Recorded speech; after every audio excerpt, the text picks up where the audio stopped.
Mga kababayan, welcome po sa aking YouTube channel That's My TV. Kanina lang po, nagsalita ang ating former President Rodrigo Duterte sa ikapitong araw ng rally sa Liwasang Bonifacio sa Manila. Isa sa mga natalakay niya ay ang pagnanais ng gobyernong Bongbong Marcos na baguhin ang konstitusyon ng Pilipinas. So ngayon pakinggan na lang po natin at malaya po kayong magbigay din ng inyong mga reaction. Pero bago ang lahat, kung bago pa kayo sa aking channel, huwag kalimutang mag-subscribe, mag-like at pindutin ang notification bell para hindi kayo mahuhuli sa mundo ng politika. Okay, panoorin na po natin.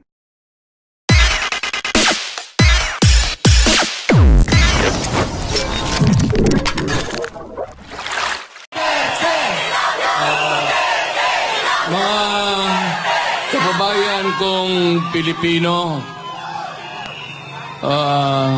sa makaisa pa, ngayon ko lang ka rin kayo nakita nung umalis ako ng Malacanang, ngayon lang. So, pagpatawarin po ninyo ako, maghingi ako ng tawad. It comes late, but maraming salamat sa inyo at ginawa ako ninyong presidente.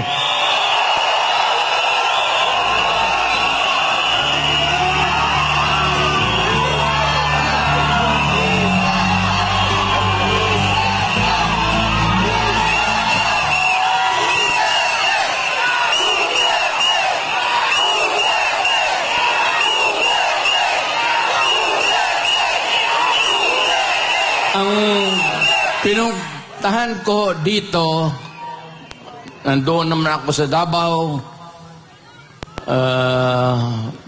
Pag gano'n nang ako lumakad, staggered, I use a cane, nagbabadtos na ako. Because of old age. I used to be, pupunta ako dito ng Davao, dito man ako nag-aral, at matatag at matigas ang katawan. Hindi ko naman akalain na paabutin ako ng Panginoong Diyos. Makatapos, makauwi, makatrabaho, at maging isang mayor doon for 23 years. Naging congressman, vice mayor ako ng anak ko. Tapos, after about almost 30 years, bumalik ako ng Maynila, hindi na estudyante, presidente na ako.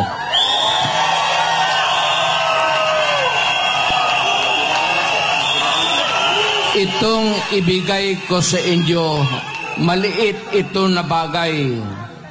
Pwede ninyong itapon ito pagkatapos. Tapon mo lang sa isip mo. Pero pagdating ng panahon, nakikiusap ako sa inyo, nakaluhod, na huwag ninyong kalimutan, ito ay legal. It could spell the difference of what we have now, what we can pass to you, our children, at anong maibigay mo sa iyong mga apo at mga apo at mga anak ng mga apo nila. Alam mo, may mga tao talagang ayaw ko sanang lumipas na lumipas na. But every time sa ating history, ni kung may presidente man who started first of all, na una, gusto niyang kulikutin, pakialaman, kalkalin niya ang Constitution. Unfortunately, Ferdinand Marcos Sr. Kaya nakataroon tayo ng from 4 years to another 4 years to martial law hanggang naging 20 years. He could have done it in 10 years. But because they wanted themselves in power, may mga tao dito kayo, binanganak kayo si Marcos, namatayin lang kayo dyan sa nilibing kayo, si Marcos pa rin ang presidente ninyo. Yan lang na nga. You know, kayo sa likod, yung mga lumad, hindi man tayo makakaintindihan dyan. Kayo mga Ilocano, kaming mga Bisaya,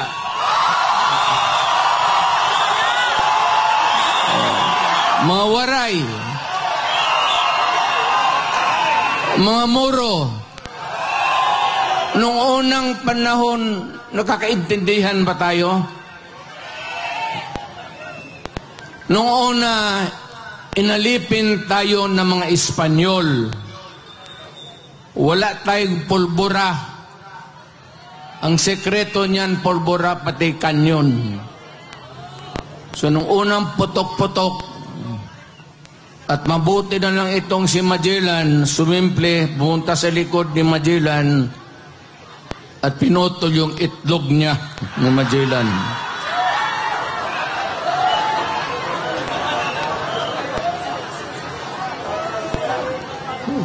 Kaya nung naging presidente ako, totoo yan, kayo.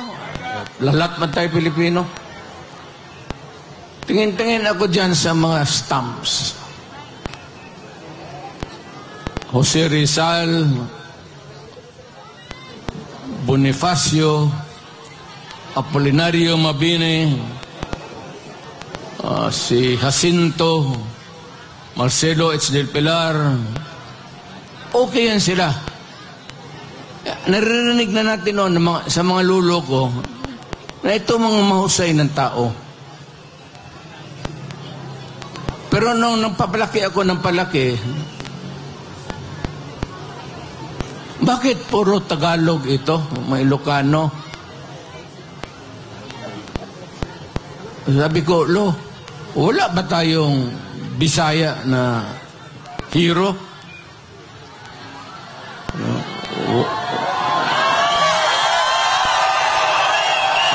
Wala manak. Nakalimutan lang tayo ng mga Tagalog kasi sa Bisaya lang tayo. Kumputang ina ito. Kaya nung na-presidente ako, tinawag ko ito mga historical commission natin. Yung tinagawa ng mga stamps natin. Hoy! Nga kayo.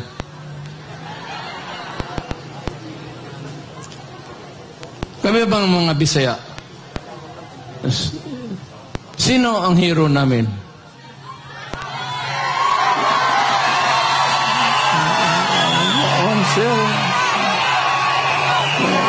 Na balitaan namin si Daguhoy sa Cebu. Ang problema kay Daguhoy, of later years, nung bago na, ito mga polis na gago, lahat ng mga polis, ang tawag nila sa mga ganon, Daguhoy. Kung bakit nyo gipangalan Daguhoy ang mga animal na kriminal na paano nila si Daguhoy hindi natin mahiro? O sino pa sa amin? Yung tigas na Cebuano, sino? Sabi man nila, meron man sir. O sino? Pero isda man sir. Sino? Si Lapu-Lapu, sir. Yun ang pumatay kagwedip. Bukas pag walang istampa yung kaya ngayon, nandyan na si Lapu-Lapu. Tapos si Daguhoy. Kaya sinabi ko sa mga pulis, pati military, huwag na ninyong tawagan yung mga hold-upper, mga kidnapper na Daguhoy. Ayaw ko, bakit nakaugulian nila yan? Hindi naman sinasadya siguro. Pero medyo may 2-3 na kami. Kung mamatay si Pepe o si Bongo, baka madagdagan natin ng pangatlong hero.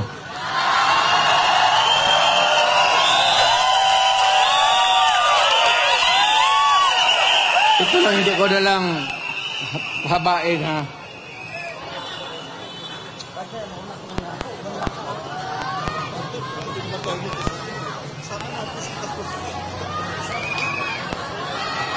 Ito ba dalawang papel?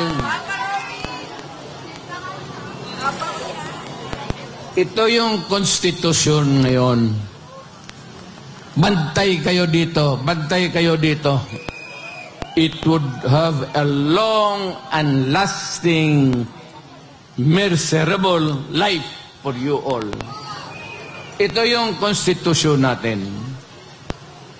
Ang una talang gumalaw nito, iba-iba niya, si Marcos. Maniwalat ka hindi. After a few decades, ang pangalawang taong gustong kumalkal ng konstitusyon natin, putang ina, Marcos rin.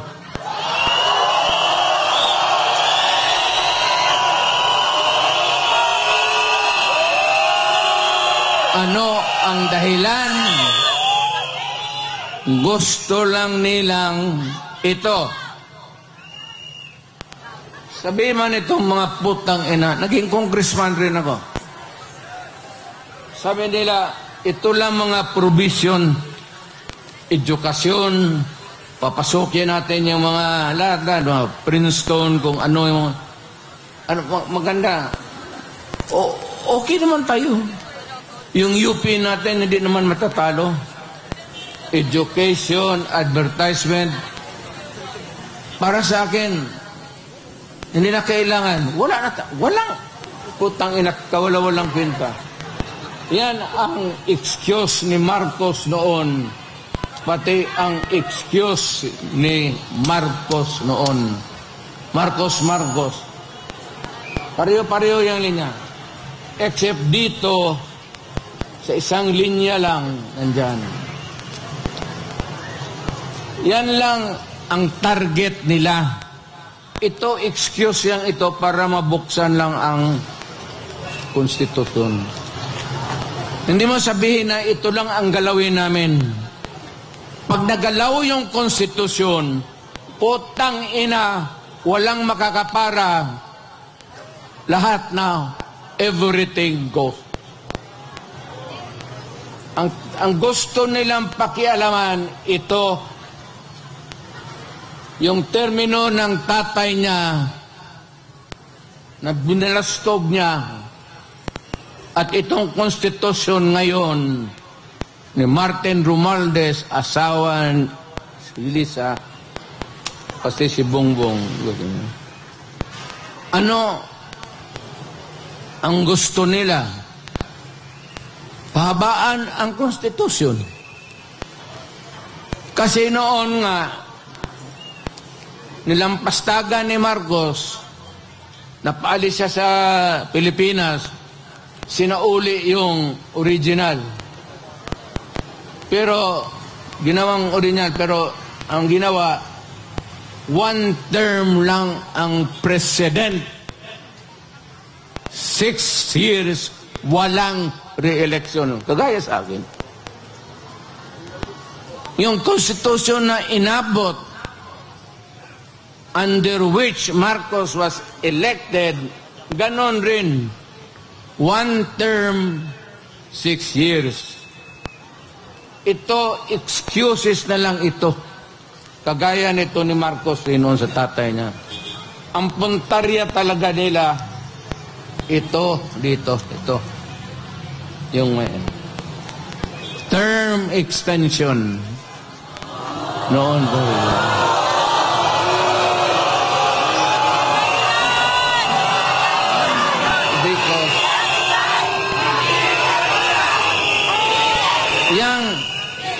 Constitution kung saan na siya nahialal, 1 term, 6 years. Ngayon, gusto nilang Chacha, People's Initiative. Ang balita ko, may pangatlo na yan, Constituent Assembly by Congress. Mukhang inumpasahan na nila kahapon. Mas madali yun at walang objection. So, kung may galawin man ang konstitusyon, isa lang. Pahabain lang talaga ni Marcos kung anong ginawa ng tatay niya, gagawin niya. Ako, na-elected ako under this constitution. It says that I served 6 years. Then after that, I go out. Umalis ako. Usang doon. Pero itong mga tao talaga, Marcos doon, unang panahon, Marcos dito, basta panahon ng Marcos, putang ina, napakialaman talaga yung konstitusyon. Pinapahaba yung trabaho. Huwag kayong pumayag na ganon. Kababuyan yan. Sabi ko sa iyo, hindi tayo magkakilala lahat. Kung unang panahong nagkita tayo dito sa Maynila, magpatayan tayo. Ilocano ka, Batanggenyo ako, Bisaya ako, Waray, Buro. But in 1935, yung matatanda natin, yung mga minuno natin, nung binatawan tayo ng Espanyol, ang Espanyol nag-istambay sa Pilipinas ng 400 years.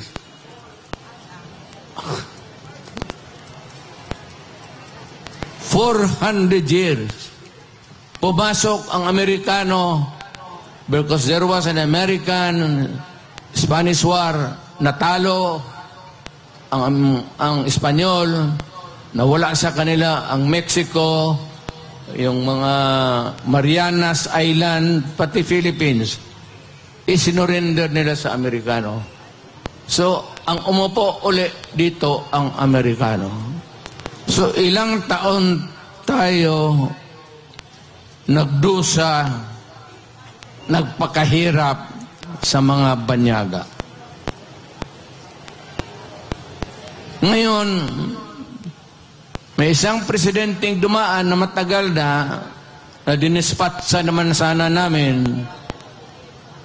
Pati ito ngayong anak, may tuyo sa ulo talaga ang mga puto.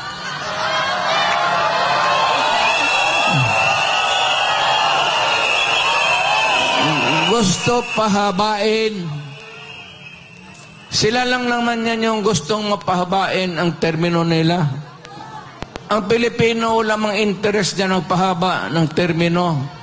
Ang Pilipino, ang gusto magpahaba ng utid para papakaligaya kung sino ang gustong paligayahin. Utang ina.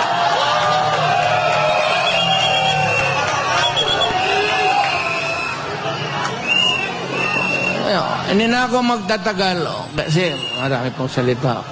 Tsaka ilang araw na kayo. Mag-uwi na kayo. Huwag lang kayong magpaluko. Yan ang legal. Nasabi ko. Huwag ninyong pumayag na mangyari yan. Kasi mapalitan nila ngayon, walang siguro kung mapalitan sunod na eleksyon. Kasi ang gusto nila, presidential Republican type of government. Ang Pilipino, tayong lahat dito, may isang boto para sa presidente. Ngayon, ang gusto nila itong Congress, tutunawin nila, gawain nilang parliament. ang magboto sa presidente o prime minister, ang tawag na dyan hindi presidente, prime minister na, ang mga assemblyman o kaya yung mga congressman ngayon, hindi na kayo makaboto. Nada. Philippines. No more. Kaya huwag kayong pabayag. Baski na matunaw na yung mga kamay ninyo. Sabihin ninyo doon sa kapitbahay ninyo, putang ina kapag pumirma ka niyan, papatayin kita. Patayin na lang, magpatayan na lang tayo dito lahat. Huwag kayong pumayag sa kabalostugan na yan. Masisira ang Pilipino. You would lose your direct vote. Ako gusto ko si Marcos. Ako gusto ko si Ramos. Ito, isang boto ko lang to. Oh. Ito, gusto ko si Villar. Isang boto lang. Pag tinunaw nilang yung constitution ngayon at yung sabi nilang bagong constitution, itutunaw na nila ang lalabas niyan, ang presidente maging prime minister na. At ang mga yung mga congressman ngayon, assemblyman na, wala ng Senate, wala ng House of Representatives. Purnada na tayo. Kung sakali man, itapod lang ninyo ang oras, kung sa anong oras kayo mag-umpisa dito, pagka ganon, well, meron akong ipagbilin sa inyo. Hindi pa naman talaga, at saka ako naging presidente. Awang-awa ako sa military. Mababait yan sila. Awang-awa ako sa mga polis. Yung mga polis, maraming gago dyan. Yung iba, pwede niyo patayin. Pero sila sa trabaho nila, medyo talagang matino yan sila. I would like to caution you that hindi pa tayo umabot ng critical math na mapunta sa Malacanang. Iwasan nyo muna. Pag-iusap ko lang sa inyo. Let us make this rally peaceful in the meantime. Total, hindi naman tayo ginagawa. Wala namang nagkikano sa atin ng polis. Wala. Hindi naman tayo iniistorbo. Kaya mag-demonstration ba tayo? Dito lang muna tayo. Let us not go into the seat of the governing power. Kasi doon may mga national treasures tayo. Kagaya nung una nangyari kay Marcos, napasok ang Malacanang, marami ang nasira. Hindi man kanila yon sa Malacanang. Atin Diyos sa Pilipino. Ano ba yung sa Tagalog? Bahandi. Ano bang bahandi? Yung lahat ng sa Malacanang, persa lang ang jockey nila, pati panty. Yang lahat dyan, mga paintings, lahat makita mo, kayamanan ng Pilipino yan. So, huwag muna doon at kung magpunta to doon, huwag natin sirain. Ang huwag niyo kalabanin ang pulis pati military. Kung pagdating ako ng paagitna, kasi ayaw ko, naging presidente kasi ako, naintindihan ko trabaho nila. Mahal ko ang militar. Mahal ko ang mga pulis.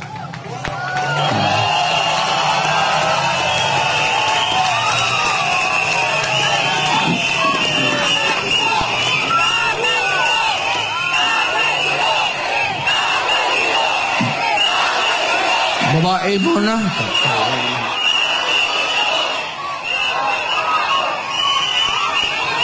May nakikita kasi ako nung police ako nung presidente pa ako na na-assign sa akin.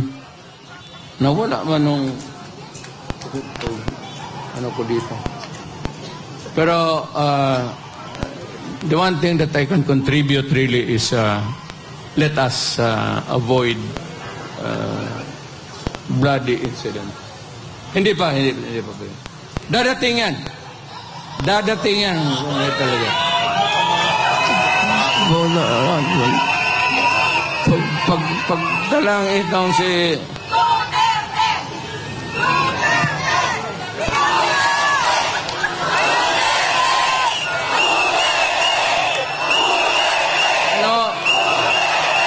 Alam mo, si Marcos, pasyad na lang yan.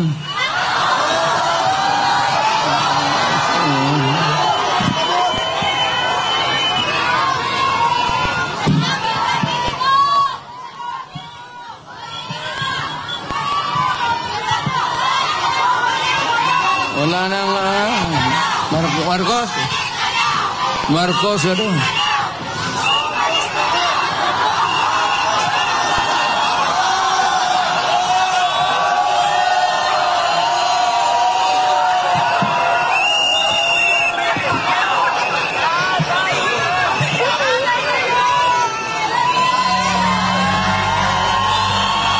Mahal ko kayong lahat.